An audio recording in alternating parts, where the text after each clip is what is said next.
అందరికీ నమస్కారం. Welcome to SRK news.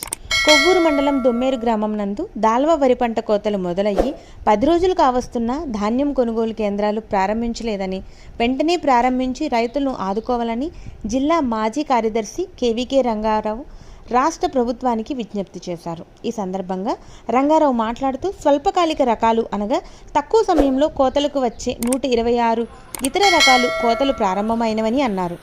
కేంద్రాలు ప్రారంభించకపోవడంతో రైతులు పచ్చిధాన్యం బస్తా 1420 రూపాయలకే అమ్ముకోవాల్సి వస్తుందన్నారు. ధాన్యం ఆరుదల రేటు అయితే సుమారు 1740 రూపాయల వరకు ఉంటుందని, ఎకరం 50 నుండి 60 బస్తాల వరకు దిగుబడి వస్తుందన్నారు.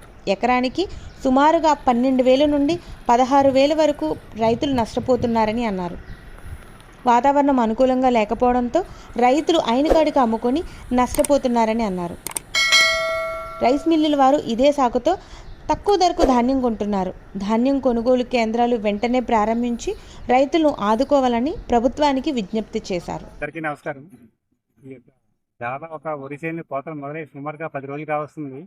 ఈవేళకి కూడా ధాన్యం కొనుగోలు కేంద్రాలు ప్రారంభించలేదు. దీంతో రైతులంతా కూడా ఈ ధాన్యాన్ని పచ్చి ధాన్యాన్ని అమ్ముకోవాల్సి వస్తుంది. పచ్చి ధాన్యం అయితే బస్తాకి 1420 రూపాయలు అవుతుంది. అదే ఒక మన అరుదల వచ్చి రైతు ధాన్య కొనుగోలు ప్రారంభిస్తే బస్తాకి 1740 రూపాయల వరకు రైతుకి వస్తుంది. అంటే ఎకరానికి అది బస్తాకి సుమారుగా చాలా 320 రూపాయల వరకు రైతు నష్టపోవాల్సి వస్తుంది. ఎకరానికి 12,000 నుంచి 16,000 వరకు కూడా ప్రతి రైతు కూడా నష్టపోవాల్సి వస్తుంది.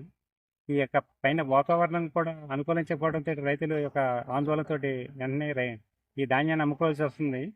ఈ ఈ స్వల్పకాలిక రకాలైనటువంటి 126 మరియు ఇతర రకాలు కూడా ఈ కోతలకి తొందరగా రావడంతో ఈ రైతుల యొక్క ఈ ధాన్యం అనేక చోట్ల ఈ రాశులతోటి ఉండి ఏం చేయలేదు తెలియక ఈ ఎన్నికాడికి అమ్ముకోవాల్సి వస్తుంది.